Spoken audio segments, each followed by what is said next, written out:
الحمد لله رب العالمين أشهد أن لا إله إلا الله وحده لا شريك له وأشهد أن سيدنا ومولانا محمدا عبده ورسوله أما بعد فأعوذ بالله من الشيطان الرجيم بسم الله الرحمن الرحيم والسماء ذات الرجع والأرض ذات الصدع إنه لقول فصل وما هو بالهزل إنهم يكيدون كيدا وأكيد كيدا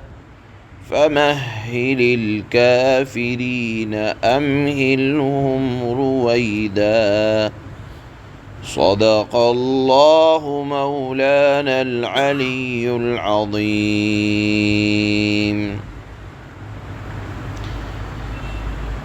یہ سورۃ الطارق کی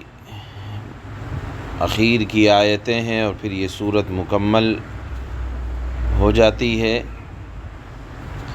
اس میں اللہ نے ارشاد فرمایا، زمین اور آسمان کی قسم کھا کر اور ان کی صفتوں کا ذکر فرما کے، جواب قسم کے طور پر جو ارشاد فرمایا اس کا بھی ذکر ہے۔ پہلے اللہ نے فرمایا قسم ہے آسمان کی جس سے بارش ہوتی ہے، اور قسم ہے زمین کی جس سے نباتات پودے اگتے ہیں۔ کس بات پر قسم کھائی اللہ نے کہ انہ لقول فصل، کہ یہ قرآن جو نازل ہو رہا ہے کتاب کی شکل میں موجود ہے اور جس کو پڑھ کر سنایا جا رہا ہے، اور جس کے لیے اللہ نے اپنے حبیب صلی اللہ علیہ وسلم کا انتخاب فرمایا، یہ قرآن حق اور باطل میں فیصلہ کرنے والا کلام ہے۔ قسم اس بات پر کھائی، گویا کہ اتنی تاکید فرما دی۔ اللہ ویسے ہی فرماتے کہ قرآن فیصلہ کرنے والا کلام ہے، حق اور باطل کے درمیان تو بات کافی دی، لیکن یہاں دو باتوں کی قسم اس وجہ سے کھائی کہ دیکھو جس طرح سے آسمان سے بارش ہوتی ہے اور اس کی بوند جب زمین پر گرتی ہے تو بیج نکلتے ہیں، زمین پھٹ جاتی ہے اور بڑی آسانی کے ساتھ دانہ کوپل کی شکل میں باہر آتا ہے،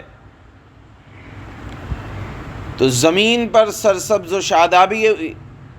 بارش کے بعد آ جاتی ہے۔ اسی طرح یہ قرآن اللہ آسمان سے نازل فرما رہے ہیں، اور زمین پر اہل زمین کے لیے اللہ نے اس قرآن کو نازل فرمایا۔ تو یہاں یہ قرآن تمہاری روحانی اور اخلاقی زندگی کی کامیابی کی راہیں کھولنے کے لیے کافی ہے۔ جس طرح آسمان سے بارش نازل ہوتی ہے، زمین کے دہانے کھل جاتے ہیں، پودے اگنے لگتے ہیں، کھیتیاں ہونے لگتی ہیں، زمین پر بسنے والے لوگ خوش ہو جاتے ہیں، اسی طرح اللہ اس قرآن کو آسمان سے نازل کر کے فرماتا ہے کہ اپنی زندگی کی راہیں کھولنی ہیں تو قرآن کو اپنا امام بناؤ، قرآن کو اپنا رہبر بناؤ، رہنما بناؤ، قرآن سے اپنے اخلاق کو درست کرو، قرآن کو اپنی زندگی کا مقصد بناؤ، اس لیے کہ انہ لقول فصل، یہ واضح فرما دیا کہ قرآن ایک فیصلہ کرنے والا کلام ہے۔ پھر فرمایا کہ وما هو بالهزل، قرآن کی دوسری حیثیت اللہ نے واضح فرمائی کہ کوئی قرآن لغو اور معمولی چیز نہیں ہے، کوئی ہنسی اور ٹھٹا کرنے والا کلام نہیں ہے۔ اس میں اللہ نے قیامت اور آخرت کی جو تفصیلات بیان فرمائی ہیں، انسان کی حقیقت کو واضح فرمایا ہے۔ اسے دل لگی کا ذریعہ مت بناؤ، مذاق مت سمجھو۔ قرآن کی ہر بتائی ہوئی بات اپنی جگہ اٹل ہے، 100% سچی ہے، ہو کر رہے گی۔ آگے اللہ نے فرمایا انہم یکیدون کیدا۔ اس طرح کھول کھول کر اللہ نے قرآن کی حقانیت کو واضح فرمایا۔ اب جو لوگ قرآن کی دعوت پر کان نہیں دھرتے، نہ سنتے ہیں، نہ سمجھتے ہیں، نہ مانتے ہیں، اور باوجود اللہ کے واضح کر دینے کے اڑے لگے ہوئے ہیں اپنی رائے پر اور قرآن کی دعوت پر کان نہیں دھرتے، تو اللہ فرماتے ہیں جو توڑ میں لگے ہوئے ہیں، چھپ چھپ کر ایسے داؤ اور گھات کی فکر میں ہیں جن سے قرآن کی دعوت اور اس کے ماننے والوں کو ناکام بنایا جائے، تو انہیں معلوم ہونا چاہیے کہ اللہ کی تدبیریں ان کے مقابلے میں کہیں زیادہ سخت اور مضبوط ہیں۔ گویا کہ اللہ نے صاف اعلان کر دیا کہ قرآن نہ مٹا ہے نہ مٹے گا، قرآن کی کوئی تعلیم نہ جھکی ہے نہ جھکے گی، قرآن کو مٹانے والے خود مٹ گئے۔ قرآن کی تعلیمات دن بدن عام ہو رہی ہیں اور ہوتی رہیں گی، قیامت تک ہوتی رہیں گی، اس لیے کہ اس کی حفاظت کرنے والا، اس کی تعلیم کی حفاظت کرنے والا، اس کی آیتوں کی حفاظت کرنے والا، اس کے مضامین کی حفاظت کرنے والا اللہ ہے۔ اس کو اللہ نے فرمایا انہم یکیدون کیدا، لوگوں کی تدبیریں ہیں، وَأَكِيدُ كَيْدًا، اور اللہ نے فرمایا کہ ان کی تدبیریں ناکام ہو کر رہیں گی، کیونکہ میں ان کے مقابلے میں طرح طرح کی تدبیریں کرتا رہتا ہوں، اور اللہ کی تدبیر کے مقابلے میں کسی کی تدبیر کامیاب نہیں ہو سکتی۔ اور یہ قرآن حق اور باطل کا مقابلہ اللہ کے نبی کے زمانے سے لے کر آج تک چل رہا ہے۔ قرآن کے مقابلے میں یا اس کی تعلیم کے مقابلے میں یا اس کی طرح طرح سے دعوت کو روکنے کے مقابلے میں تدبیریں کرنے والے آج بھی موجود ہیں، اور آج بھی اپنے منہ کی کھا رہے ہیں، اس لیے کہ اس کی حفاظت کرنے والا اللہ ہے۔ اللہ نے صاف فرمایا کہ میں بھی طرح طرح کی تدبیریں کر رہا ہوں، اور اللہ کی تدبیریں کامیاب ہیں۔ اس کی مثال یہ ہے کہ قرآن جس شکل و صورت میں اللہ کے نبی کے زمانے میں موجود تھا، آج بھی موجود ہے، آج بھی اسی نہج پر قرآن کی تعلیمات کو عام کیا جا رہا ہے۔ لہذا آخر میں اللہ نے فرمایا فَمَهِّلِ الْكَافِرِينَ أَمْهِلْهُمْ رُوَيْدًا، کہ اے نبی صلی اللہ علیہ وسلم، جب اللہ کی تدبیر کو آپ نے سن لیا، اور اے مسلمانوں جب آپ نے اللہ کی تدبیر کو سن لیا تو اب آپ کسی کی مخالفت سے نہ گھبرائیں کہ قرآن مٹ جائے گا، قرآن کے پارے کم ہو جائیں گے، آیتیں کم ہو جائیں، بالکل نہ گھبرائیں، اور عذاب کی جلدی کی آپ خواہش نہ کریں، کیونکہ جب قرآن نے اتنی صراحت کے ساتھ کہہ دیا تو دل میں بات یہ آتی تھی کہ فلانے آدمی نے، فلانے صاحب نے قرآن کی توہین کر دی یا عظمت قرآن کے خلاف فلانی بات کہہ دی، تو عذاب کیوں نہیں آتا؟ اللہ نے فرمایا عذاب کی جلدی کی خواہش نہ کیجئے گا، بلکہ تھوڑے دن ان نافرمانوں کو ان کے حالات پر چھوڑے رکھیے اور مہلت دے دیجئے کیوں؟ تاکہ اللہ کی طرف سے جب پکڑ آئے تو ان پر اتمام حجت تمام ہو چکی ہو، کہ اللہ نے مہلت بھی دے دی اور مہلت دینے کے بعد موقع بھی دے دیا۔ پھر جب اللہ کی پکڑ آتی ہے تو بہت سخت ہوتی ہے، اور اس کا ہم اور آپ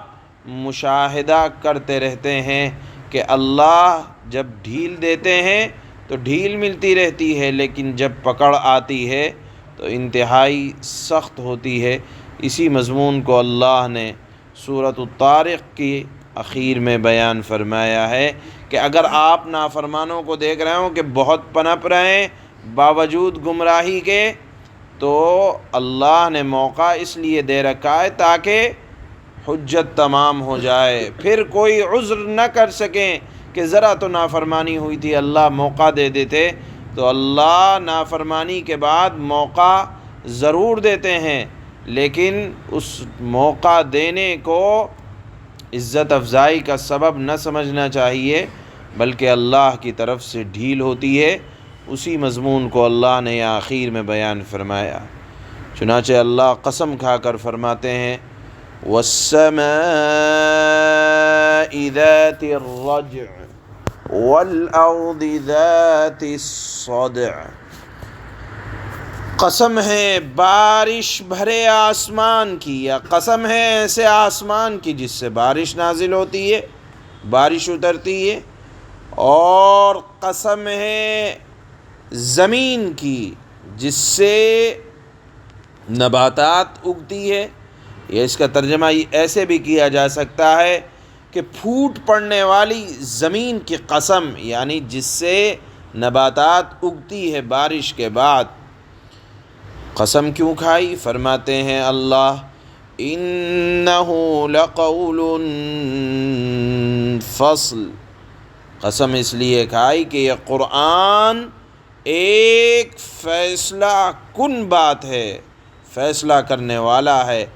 حق اور باطل کے درمیان۔ ہماری زندگی صحیح کیسے ہوگی اس کا پتہ قرآن بتلانے والا ہے۔ وما هو بالہزل، قرآن کوئی مذاق کی چیز نہیں ہے، مذاق کی بات نہیں ہے۔ قرآن کے مضامین دل لگی کرنے کے لیے نہیں بیان کیے گئے، جنت اور جہنم کا ذکر دل لگی کے لیے بیان نہیں کیا گیا، یہ کوئی مذاق نہیں ہے۔ انہم یکیدون کیدا، بے شک یہ نافرمان کافر لوگ چالیں چل رہے ہیں قرآن کی دعوت کو روکنے کے لیے،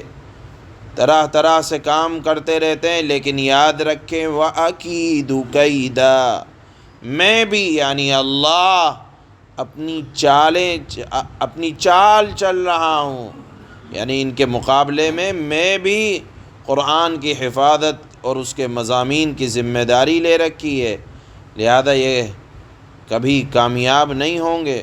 فَمَهِّلِ الْكَافِرِينَ أَمْهِلْهُمْ رُوَيْدًا، لہذا اے مخاطب جناب رسول اللہ صلی اللہ علیہ وسلم، آپ ان کافروں کو ڈھیل دو، انہیں تھوڑے دنوں اپنے حال پر چھوڑ دو، یعنی عذاب کی جلدی نہ کریں، جب اللہ کی طرف سے پکڑ آتی ہے تو بہت سخت ہوتی ہے۔ سبحان اللہ بحمدہ، سبحانک اللہ بحمدک۔